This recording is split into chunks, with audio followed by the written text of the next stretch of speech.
नमस्कार। श्री उमापति महादेव की जय। आज हम जहाँ पे परमंडल में, जहाँ आज पंडित जी का कहना है कि जहाँ पे अमावस्या है, अमावस्या के उपलक्ष्य में आज पहाड़ी एक्सप्रेस न्यूज़ हमारे शास्त्री जी जो जहाँ के पुजारी हैं, इनका नाम राजेंद्र शास्त्री जी है, और वहाँ से हम चल करके यहाँ आए और सिर्फ हमारी गंगा मैया जो है इनके आशीर्वाद से हम यहाँ पहुँचे हैं। और कुछ दिन पहले भी हम लोगों ने यहाँ का दौरा किया था और इसका हालात के बारे में हमने सब मिनिस्ट्री तक भी हमने इसकी जानकारी गई और हमें बड़ी खुशी हुई कि हमारे जो पंडित जी हैं जो इनको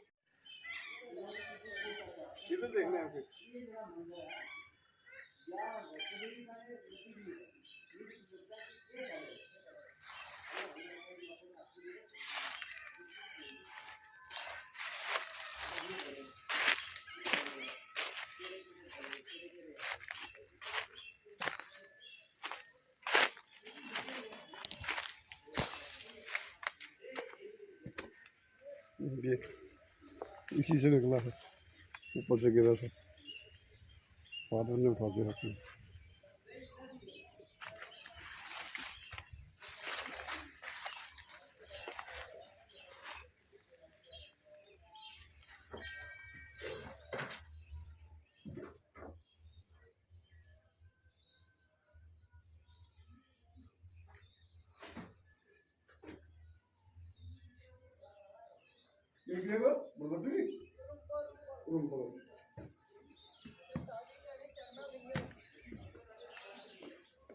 वो लगा तो टूबी शूबी लगा।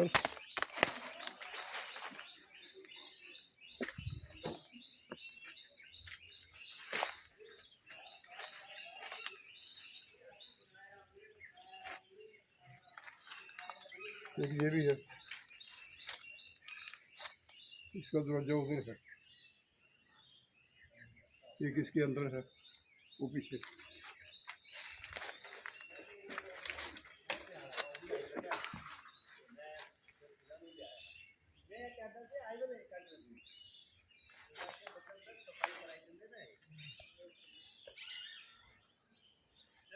इनके क्या विचार हैं कि जो 24 तारीख माननीय प्रधानमंत्री जी आए थे, वो उनसे मैं, पंडित जी आपका नाम। नमः शंभवाय च मयो भवाय च नमः शंकराय च मयस्कराय च नमः शिवाय च शिवतराज नमः पार्वती पते हर हर हर महादेव।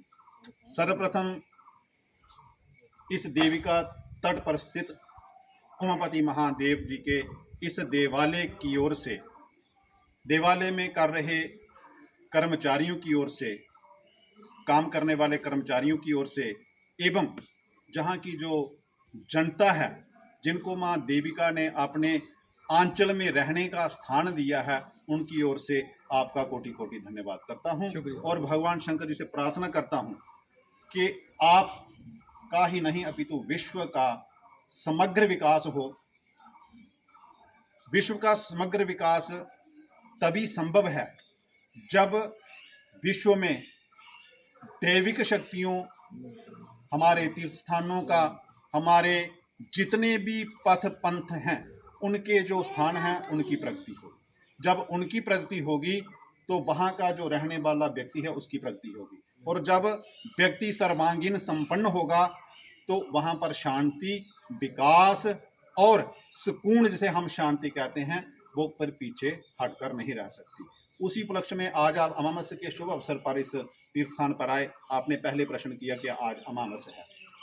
अमावस्या, पूर्णिमा, संक्रांति, एकादशी, अष्टमी, अनेक प्रकार का हमारा जो शास्त्र है, इसमें अनेक प्रकार के प्रावधान हैं। उन प्रावधानों के अंतर्गत एकमात्र लक्ष्य है किसी न किसी प्रकार से हम लोग रिन्यू होते रहें। जीवन की जो कार्यशैली है उससे समय नहीं लगता है, व्यक्ति को अपने विषय विकारों में आसक्त रहता है, तो बीच बीच में जो दिन आते हैं, इन मंगल कृत्यों को करके व्यक्ति पुनः अपने आप को विकास की ओर ले जाने के लिए यहाँ पर रिन्यू होने वाला एक जो सिस्टम है वो तीर्थ स्थान हमारे शास्त्रों में लिखा है। अब तीर्थ स्थान की जो महत्ता है वो देविका नदी जो है वो एक ऐसी नदी है जहाँ पर भुक्ति और मुक्ति प्रदान करने का सामर्थ्य रखती है, जिसको पुरमंडल का जो पुरमंडल का अर्थ एक बहुत बड़ा मंडल है, जिसका प्रारंभ होता है गौरीकुंड सुध महादेव से और जिसका समापन होता है हमारे पाकिस्तान का जो बॉर्डर लगता है जहाँ दो नदियों का संगम है, देविका पंडित जी और मैं बसंत। मैं अभी नए सूर्य यात्रा जो हुई 24 तारीख को प्रधानमंत्री जी की यात्रा जब हुई तो उसके अंदर आपको वहाँ निमंत्रण किया गया है, बुलाया गया है, तो उसके बीच पजाना में तो नहीं, काले की नहीं बड़ा लंबा हो जाना, वहाँ पे क्या आपकी बातचीत हुई? चलो, जैसे मैंने पहले बात करी कि हमारे धार्मिक स्थान है उनका विकास अत्यावश्यक है।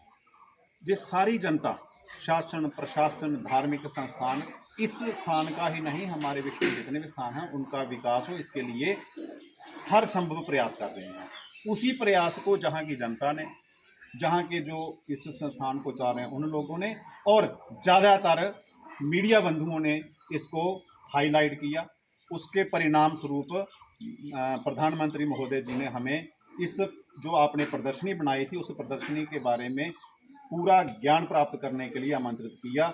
इसका मैं मीडिया का भी बड़ा बड़ा शुक्रगुजार हूँ। जिन लोगों ने मुझे अलाउ किया वहाँ जाने का, जिन लोगों ने मुझे आमंत्रण दिया, मैं आपके माध्यम से उनका भी सबका कोटि कोटि धन्यवाद करता हूँ। अब ये जो मैप था, इस मैप के ऊपर प्रधानमंत्री ने एक एक चीज़ जो है वो बड़ी गौर से सुनी और एक एक चीज़ के विषय में हमें पूछा गया, जिसमें हमने देविका का महत्व उनको बताया और जिसमें जो इंफ्रास्ट्रक्चर जहाँ का बना हुआ है इसकी जो आज की दशा है, ये दशा कैसे हुई, कितने समय के अंतराल हुई और इस दशा में आज किस चीज़ की आवश्यकता है, इसके ऊपर हमने काफ़ी चीज़ें उनको बताई। और जो जो चीज़ें बताने का समय था उस समय जो राष्ट्र की जितनी बड़ी क्रीम थी वो उनके साथ थी, वो अपना अपना कार्य मुझे लगता है कि बड़े सुचारू ढंग से करेंगे। नहीं, उधर हम लोगों को सोच के मुताबिक पता चला है कि वहाँ पे उन्होंने आदेश ऐसे कोई दिए हैं, जारी किए हैं कि जल्दी इस प्रमंडल का कोई कमेटी गठित की जाएगी, जहाँ इसके ऊपर कोई डेवलपमेंट, कोई जो पुराने हमारे जो धरोहर हैं, जो जैसे पुराने धरोहर देखोगे तो बहुत बुरी दशा से वहाँ से गुजर रहे हैं, जिनको के 70-75 सालों से चलो सरकार नहीं थी, जब अभी हमारी मोदी जी ये सरकार है, तो हो सकता है कि इसमें कुछ इम्प्रूवमेंट हो सकता है, कुछ ऐसा इंश्योरेंस किया हो। लोकतंत्र की सर्वोपरि जो उपाधि है, उनके साथ जब बात होती है तो उनके साथ जो टीमें हैं वो कैसे काम करती हैं वो हमारी सोच और हमारी समझ से परे है। हमारा जो काम था वो बताना था। उन्होंने बड़ी अच्छी तरीके से, बड़ी गहराई से प्रश्नों का उत्तर हमने दिया और उन्होंने उसको जाना। अब आदेश वो सरकार को, प्रशासन को क्या दे, कैसे दिए, उसमें हमें इस विषय में कोई चलो ठीक है शास्त्री जी, हम उम्मीद करते हैं कि जो सरकार है वो जल्दी इसका कुछ ऐसा कमेटी गठित करेंगे जहाँ इस एरिया को डेवलपमेंट करेंगे, जैसे कि जहाँ पोल्यूशन की बहुत परेशानी है और भी कई किस्म की बहुत सारी प्रॉब्लम्स हैं। और मैं शास्त्री जी आपका और आपके सभी बंधु भाइयों का हार्दिक स्वागत करता, धन्यवाद करता हूँ। जय हिंद, नमस्कार।